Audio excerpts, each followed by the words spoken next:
Bonjour chers frères et sœurs. Aujourd'hui, Météo Politique ivoirienne invite les Ivoiriens patriotes, les habitants de l'AES patriotes, à faire en sorte que les traîtres burkinabés, maliens, nigériens qui vivent en Côte d'Ivoire ne provoquent pas une guerre de la Côte d'Ivoire contre les pays de l'AES.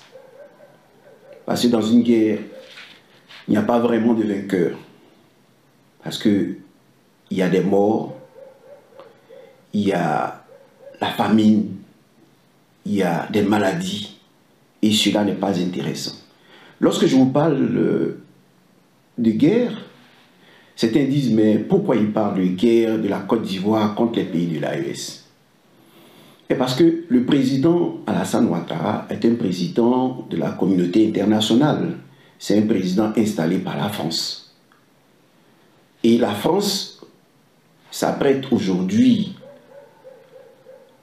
malgré tout, à engager une guerre contre la Russie, une guerre de haute intensité, pas une guerre nucléaire, simplement pour contenir la Russie, afin de pouvoir récupérer ses colonies, l'AES et les autres pays. Voilà ce que la France veut faire.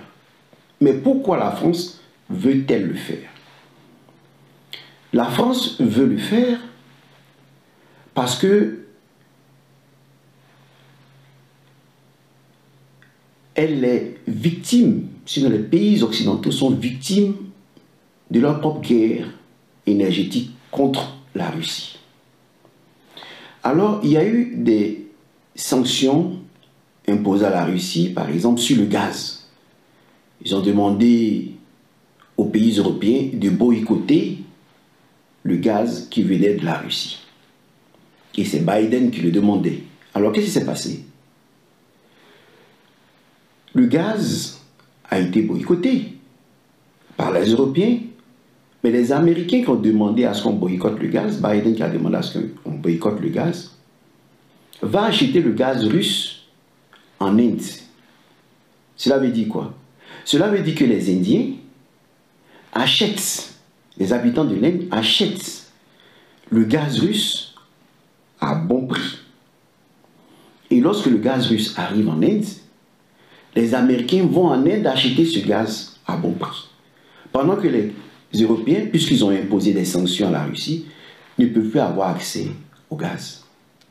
Ce qui fait que les factures d'électricité sont élevées.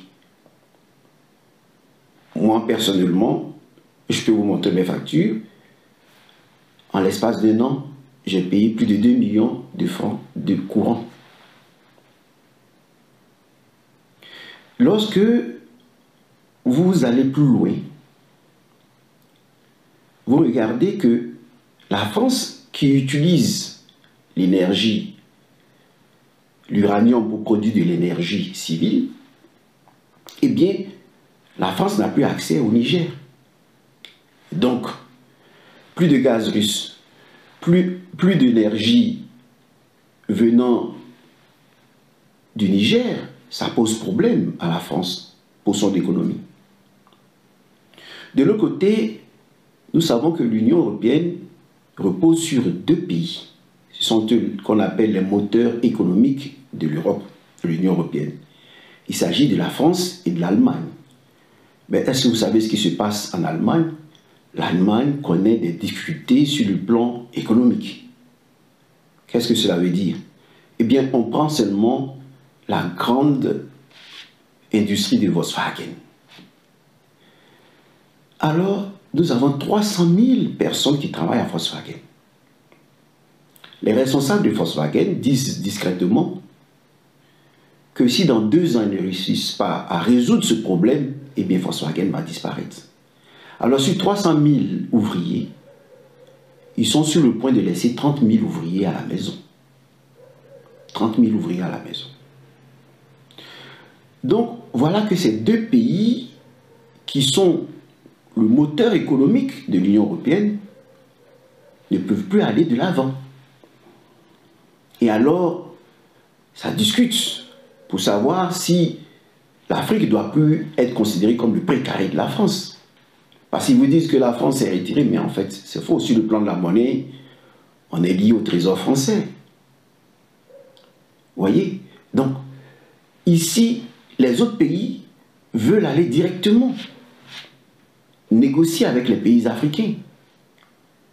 Mais la France ayant installé des dictateurs à la tête des pays africains francophones, ceux-là conservent toujours les intérêts de la France.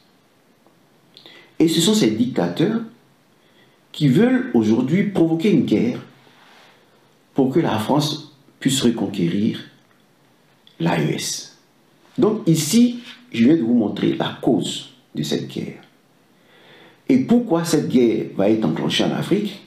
Tout simplement parce que la France veut protéger ses intérêts en exploitant, en manipulant les Africains qui ne font la politique que pour leur poche. Non pas pour le bien du peuple, mais pour leur poche. Alors pourquoi ils ont besoin d'Alassane Ouattara? Parce qu'ils se disent qu'une équipe qui gagne ne peut pas y changer. Alassane a utilisé les pays de l'AES pour s'attaquer au président Laurent Gbagbo à la Côte d'Ivoire et ils ont pu le déporter. Maintenant, c'est l'inverse qu'il veut faire. C'est-à-dire les traîtres burkinabés, maliens, nigériens qui sont en Côte d'Ivoire doivent faire la même chose dans leur pays. Et c'est ce qui va provoquer une guerre entre la Côte d'Ivoire et ces pays-là.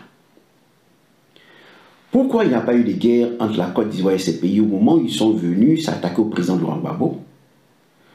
Tout simplement parce qu'il y avait au centre le Pade Soro Guillaume qui, par sa présence, a transformé cette guerre, cette violation de l'intégrité territoriale dans le pays en guerre civile. Cela veut dire quoi? C'est-à-dire que nous avons des accords de défense avec la France. Normalement, quand les rebelles sont venus du Burkina Faso, c'était le Burkina Faso qui s'attaquait à la Côte d'Ivoire. Dès cet instant, les Français qui avaient signé des accords pour défendre notre pays contre toute agression extérieure, les Français devaient réagir. Mais on a utilisé la personne du Pade Soro Guillaume pour dire non, c'est une guerre civile, c'est une guerre entre Ivoiriens. Et donc on a caché l'invasion de la Côte d'Ivoire par les troupes de Blaise Compaoré.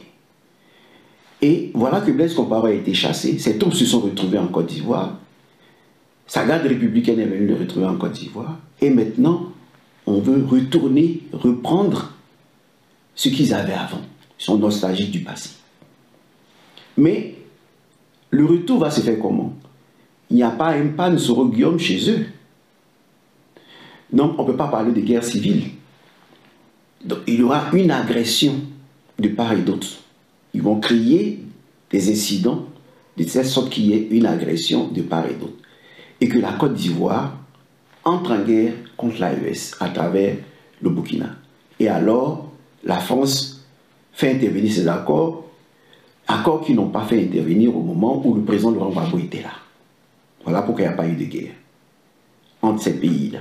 Mais aujourd'hui, on ne peut pas éviter cela.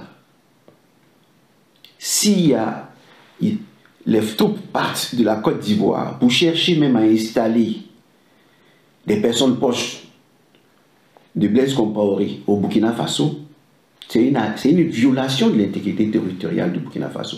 Parce que les troupes viennent de la Côte d'Ivoire. Il en sera de même pour le Nigeria, mais plutôt pour le Niger, il en sera de même pour le Mali. Parce que ce sont des troupes qui quittent la Côte d'Ivoire pour aller s'attaquer aux troupes de l'AES. Donc il y a violation de l'intégrité territoriale. Et alors les accords de défense de l'AES, l'AES va faire appel à ses alliés et Ouattara va faire appel à la France. Et comme les alliés de l'AES se retrouvent en général, enfin, est représenté, l'allié principal c'est la Russie, alors la France veut canaliser la Russie.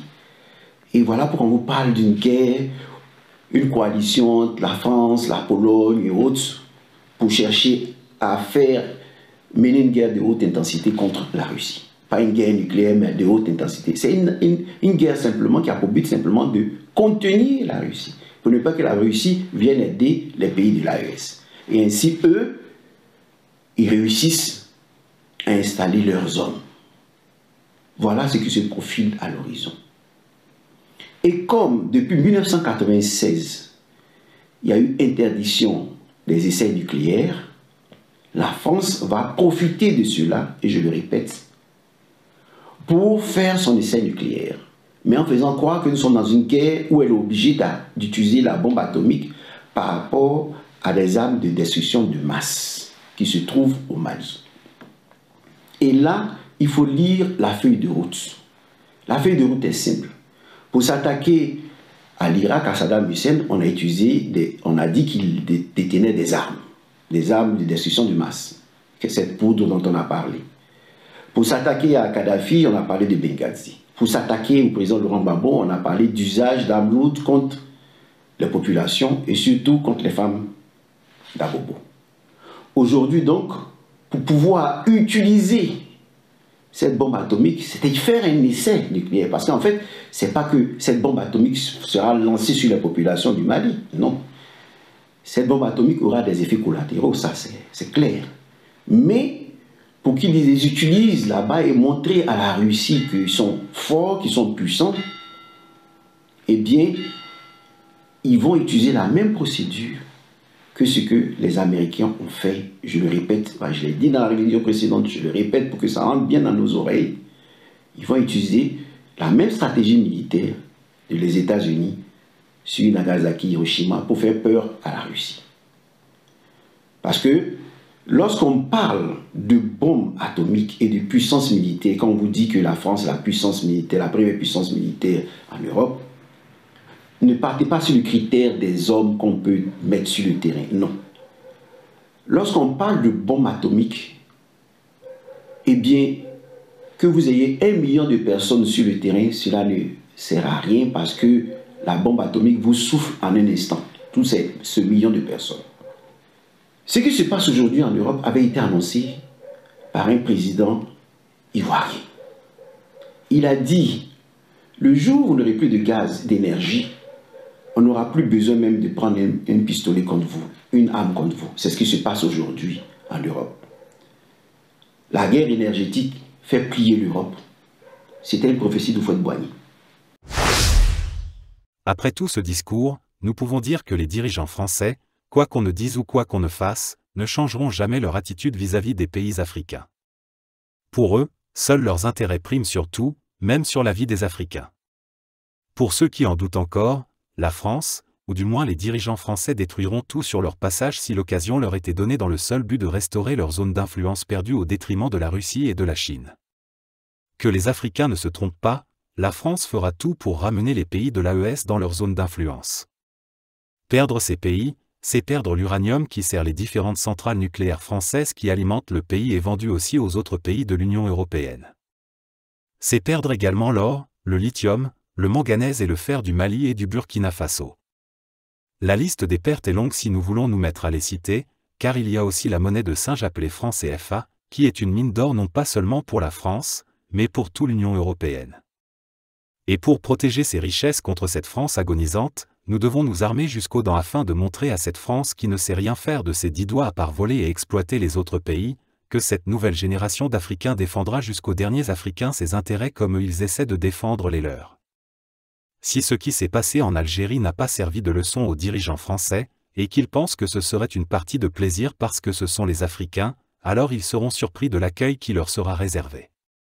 Pour avoir un petit aperçu de ce qui les attend, qu'ils regardent les accrochages qu'ils ont eus avec les soldats du président Laurent Gbagbo malgré que ces derniers étaient en infériorité numérique face aux soldats français associés aux soldats de Soro Guillaume, de la CEDEAO, de l'Union africaine, de l'ONU et autres mercenaires venus de partout à travers le monde pour se faire de l'argent sur le malheur des Ivoiriens. L'Occident et particulièrement la France est consciente que la prochaine guerre qui opposera les soldats français ou européens à l'Afrique laissera des traces indélébiles dans la mémoire collective de cette civilisation. Elle en est consciente, voilà pourquoi elle préfère utiliser des nègres de maison comme le président Alassane Ouattara et autres pour faire le sale boulot et sans laver les mains lorsque le moment viendra de répondre aux actes. Le cas de la Côte d'Ivoire est un bon exemple parce qu'elle est encore d'actualité. Après avoir utilisé Soro Guillaume et ses chefs de guerre en Côte d'Ivoire, on menace ces derniers de les envoyer à la Cour pénale internationale pour répondre de leurs actes. Alors que nous savons tous pour qui et aux ordres de qui, ces pauvres soldats illettrés aux pieds nus qui n'avaient même pas de quoi à manger, encore moins à s'acheter des armes, travaillaient. Beaucoup de nos frères de la sous-région ont compris suite à la guerre de la Côte d'Ivoire et aux différents coups d'État successifs qui ont eu lieu dans l'AES, que nos vrais ennemis ne sont pas nos frères africains comme veulent nous faire croire les chaînes de télé françaises et occidentales, mais plutôt cette France et ses alliés occidentaux. Nous pouvons crier victoire, car l'AES était le maillon faible du groupe. Si grâce à Dieu la révolte vient de là-bas, on ne peut que remercier le ciel pour ce beau cadeau. La suite sera plus facile.